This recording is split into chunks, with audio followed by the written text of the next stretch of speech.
अस्सलाम वालेकुम मेरे प्यारे दोस्तों, उम्मीद है कि आप सब खैर और आफियत से होंगे। मैं ताहिर कुरैशी आज आप लोगों के लिए बहुत मज़ेदार रेसिपी लेकर आ गया हूँ। साबुत मूंग की दाल की रेसिपी है जो कि बहुत मज़ेदार रेसिपी बनती है। आप लोग तवज्जो से देखेंगे इंशाअल्लाह मज़ा आएगा। मैंने बिस्मिल्लाहिर्रहमानिर्रहीम पढ़ के 1 कप दाल जो है वो भिगो कर अच्छे से साफ़ करके धोल कर रख ली थी।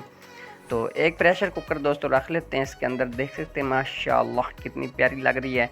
तो इस तरह सारी दाल मैं नितार कर पानी से डाल दूंगा।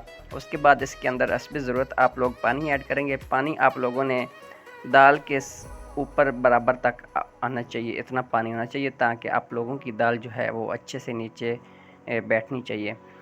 तो इसके अंदर हाफ़ टी स्पून दोस्तों मैंने नमक का इस्तेमाल किया है।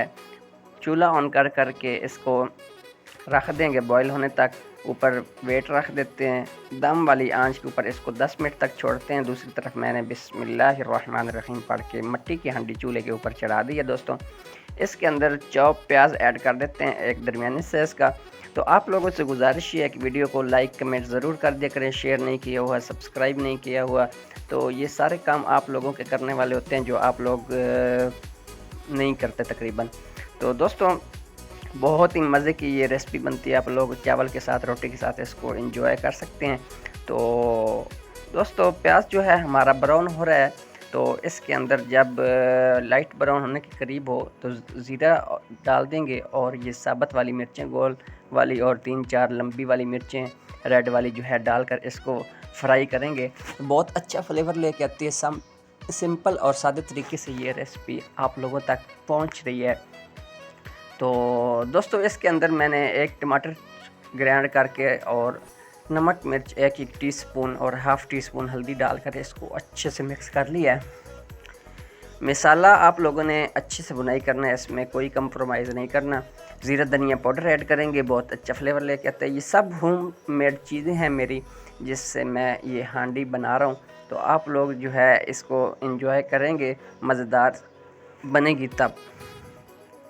देसी घी दोस्तों इस टाइम पे आके भुनाई के वक़्त डालेंगे जब हमारा मसाला तकरीबन भुनाई के करीब होगा।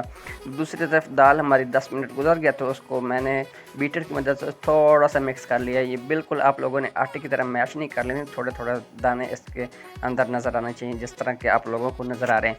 मसाला दोस्तों अच्छे से भुनाई करने के बाद इसको आप लोग दाल को मिक्स करेंगे मसाले के अंदर। माशाअल्लाह देख सकते हैं कितनी प्यारी इसकी लुक है। तो फाइनल इसको ऊपर सब्ज़ धनिया मैंने दोस्तों काट कर डाला। इसको मिक्स करने के बाद डिश आउट करेंगे। डिश आउट करने के बाद फिर थोड़ा सा इसके ऊपर धनिया डालते हैं। साथ मेरे पास गोश्त बन रहा था, उसका जो है घी लेकर ऊपर आप लोग डालेंगे इस तरह तरी। तो यकीन करेंगे बहुत ही मज़े की लुक बनी है और दोस्तों खाने में बहुत मज़े की लग रही थी। तो आप लोगों ने इसको ज़रूर ट्राई करना है। मुझे कमेंट में आप लोग ज़रूर बताइएगा कि ये रेसिपी आप लोगों को कैसी लगी। इंशाअल्लाह मैं नेक्स्ट वीडियो में मिलता हूँ।